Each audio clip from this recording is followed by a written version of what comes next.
Hello friends, welcome to my YouTube channel Babita Deepak tuition classes learn with basics. तो आज हम बात करेंगे एक ऐसे टॉपिक की जो हम डेली लाइफ में भी यूज़ करते हैं और फिजिक्स की टर्म में तो है ही बहुत ज़रूरी। चलिए, उसका नाम है speed.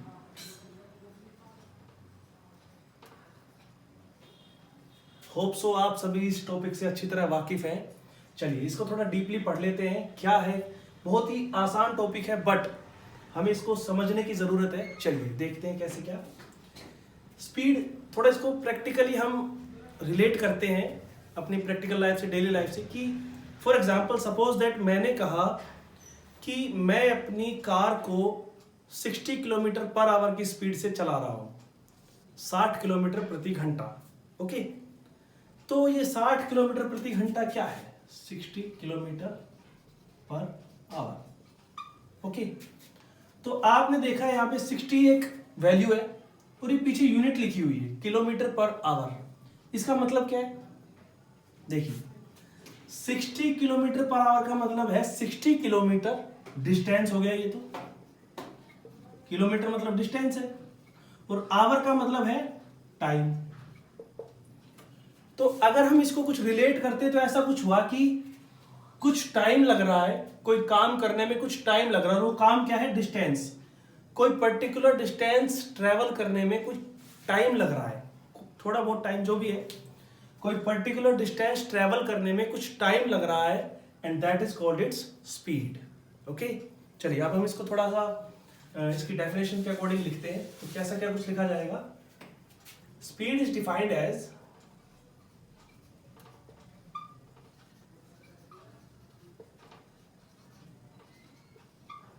as the distance traveled per unit time।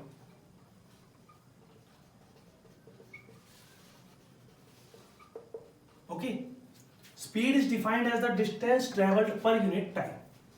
अब डिस्टेंस ट्रेवल्ड तो ठीक है कि भाई जितना डिस्टेंस ट्रेवल किया है, पर यूनिट टाइम का मतलब क्या है? जैसे भी मैंने कह दिया कि 60 किलोमीटर पर आवर एक कार ट्रेवल कर रही है 60 किलोमीटर पर आवर। मैं ये भी तो कह सकता हूं कि भाई अब मुझे पता नहीं है 60 किलोमीटर पर आवर। मैं ये भी तो कह सकता हूं एक कार ट्रेवल कर रही है 500 किलोमीटर इन 5 आवर। ये भी तो स्पीड ही हुई उसकी, भाई 5 घंटे में 500 किलोमीटर चल रही है। तो पर यूनिट टाइम का मतलब है कि हमें उसको एक यूनिट में लेके आना है। यूनिट मतलब टाइम जो होना चाहिए, यूनिट मतलब 1 यूनिट होना चाहिए। टाइम जो होना चाहिए वो 1 यूनिट होना चाहिए। चलिए देखते कैसे। सपोज दैट मैंने अभी कहा था 500 किलोमीटर इन 5 आवर्स। तो अगर हमें यहां पे यूनिट बनाना है तो यूनिट को हम कैसे करेंगे? 500 अपॉन 5 दैट इज 100 और नीचे हो गया 1। तो इसको हम लिख सकते हैं 100 किलोमीटर पर आवर। पर का मतलब हो गया 1 यूनिट। ओके, तो इसको हम ऐसे लिखेंगे, speed is defined as the distance travelled per unit time. तो होप सो आपको ये समझ आ गया होगा। अब इसकी हम फॉर्मूला लिखते हैं स्पीड इज इक्वल्स टू, जैसे ये बताया था, distance upon time. Distance upon time. अब यहां से ही हम इसकी यूनिट का पता लगा सकते हैं। कैसे? देखिए, स्पीड की यूनिट पता लगानी है हमें। डिस्टेंस की यूनिट क्या होती है?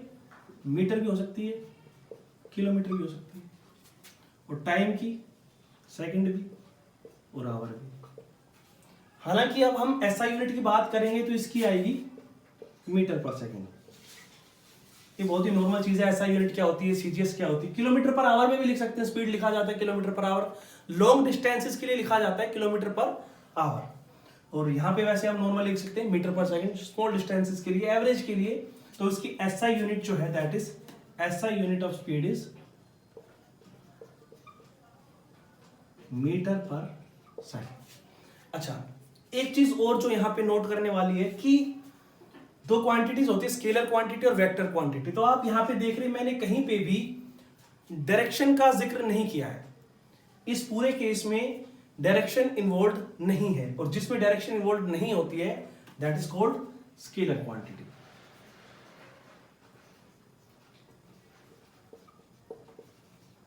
तो फाइनली अब हमारे पास स्पीड का पूरा जो डेटा है वो है कि स्पीड की जो डेफिनेशन है, speed is defined as the distance travelled per unit time, कितने टाइम में, कितने यूनिट टाइम में कितना डिस्टेंस ट्रेवल हुआ है। उसका जो फॉर्मूला है, speed is equal to distance upon time, और इसकी जो यूनिट होगी that is metre per second, और ये एक स्केलर क्वांटिटी है। ओके, चलिए आप इसको नोट कर सकते हैं।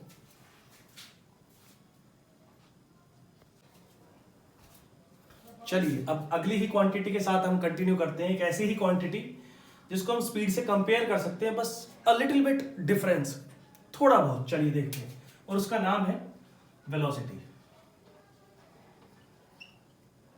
ओके, तो चलिए अब इसको फिर हम प्रैक्टिकली जोड़ते हैं। तो कैसा क्या कुछ कहते हैं कि मैंने कहा था स्पीड को कि कोई भी कार 60 किलोमीटर पर आवर की स्पीड से चल रही है, ठीक है।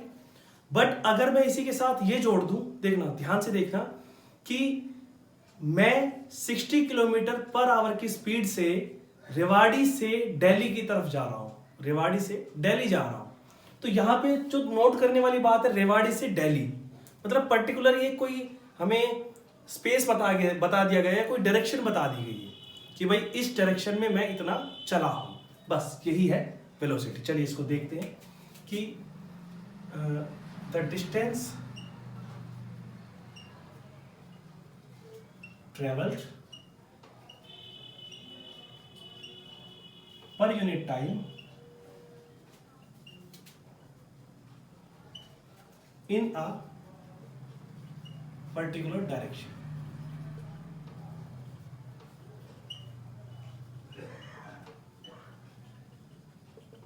ओके, सेम है वही चीज, the distance travelled per unit time in a particular direction. यहां पे डायरेक्शन आ गया सिर्फ कि आपको बताना है, आपको स्पेसिफाई करना है कि कोई भी चीज कहां मूव कर रही है और किस डायरेक्शन में मूव कर रही है।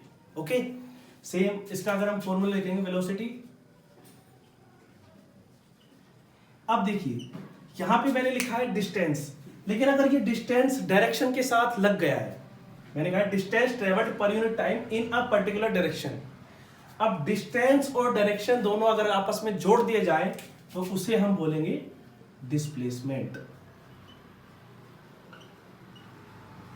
ओके, डिस्प्लेसमेंट का मतलब होता है distance with direction, distance with direction. तो इसको हम लिख सकते हैं डिस्प्लेसमेंट पर यूनिट टाइम। इसको हम दूसरी डेफिनेशन भी लिख सकते थे, the displacement travelled per unit time. फिर यहां पे हमें डायरेक्शन लिखने की जरूरत नहीं थी, क्योंकि डिस्प्लेसमेंट का मतलब है अंडरस्टूड है कि वो डायरेक्शन बताया गया है इसमें। ओके, सेम वही, इसकी भी unit metre per second. Okay, अब हम ये कह दें कि भाई डिस्प्लेसमेंट और डिस्टेंस में फर्क क्या है, जो हमने अलग किया है। भाई डायरेक्शन ठीक है, लेकिन इसका मैथमेटिकली कुछ, तो हम ये कहेंगे कि मैंने कहा था कि मैं दिल्ली से रेवाड़ी गया, बट रेवाड़ी से दिल्ली गया और दिल्ली से वापस रेवाड़ी आया, वापस, तो वापस का मतलब हो गया उसकी डायरेक्शन अपोजिट हो गई है, तो उसके लिए हम करेंगे नेगेटिव साइन यूज। ओके, तो यहां पे एक चीज पता लगी आपको कि उसमें डायरेक्शन का, स्पीड में डायरेक्शन का कोई इन्वॉल्वमेंट नहीं था, तो ऑब्वियसली बात है हम यही कहेंगे कि भाई मैं 5 किलोमीटर उधर गया, मैं 10 किलोमीटर गया, मैं 20 किलोमीटर, नेगेटिव का कुछ था नहीं। बट अगर मैं डिस्प्लेसमेंट कहूं, मैं रेवाड़ी से दिल्ली गया और दिल्ली से वापस आया, तो वापस का मतलब है कि नेगेटिव साइन, नेगेटिव डायरेक्शन में आया, वापस उसी डायरेक्शन में नेगेटिव। तो यहां से हमें एक बात पता लगी कि ये जो वेलोसिटी है नेगेटिव भी हो सकती है, पॉजिटिव भी हो सकती है और जीरो भी हो सकती है। कैसे? देखिए कि डिस्प्लेसमेंट अगर कोई डिस्प्लेसमेंट, जैसे देखो मैं रेवाड़ी से दिल्ली गया और वापस रेवाड़ी आ गया, तो इसमें डिस्प्लेसमेंट तो कुछ हुआ ही नहीं, जीरो हुआ है। डिस्टेंस का मतलब है टोटल डिस्टेंस जितना ट्रेवल किया है, तो मींस हम ये कहेंगे कि ये जीरो भी हो सकता है, क्योंकि डिस्प्लेसमेंट जीरो हो गया, टाइम कुछ भी हो जीरो। तो यहां पे ये होता है, इसकी जो यूनिट है मीटर पर सेकंड, नेगेटिव भी हो सकता है। लेकिन एक बात का ध्यान रखना है आपको कि नेगेटिव साइन का मतलब ये नहीं है कि कोई भी आदमी नेगेटिव में चला होगा, नेगेटिव तो कोई वैल्यू होती नहीं है। तो आप यहाँ पे ये बता सकते हैं कि नेगेटिव साइन का सिर्फ मतलब ये है कि जो इंसान कहीं पे जो भी ऑब्जेक्ट चला है उसकी डायरेक्शन अपोजिट हो गई है, दैट इज नेगेटिव साइन। और जैसे कि मैंने कहा है कि इसमें डायरेक्शन इन्वॉल्व है, तो ये हो गया हमारे पास वेक्टर क्वांटिटी।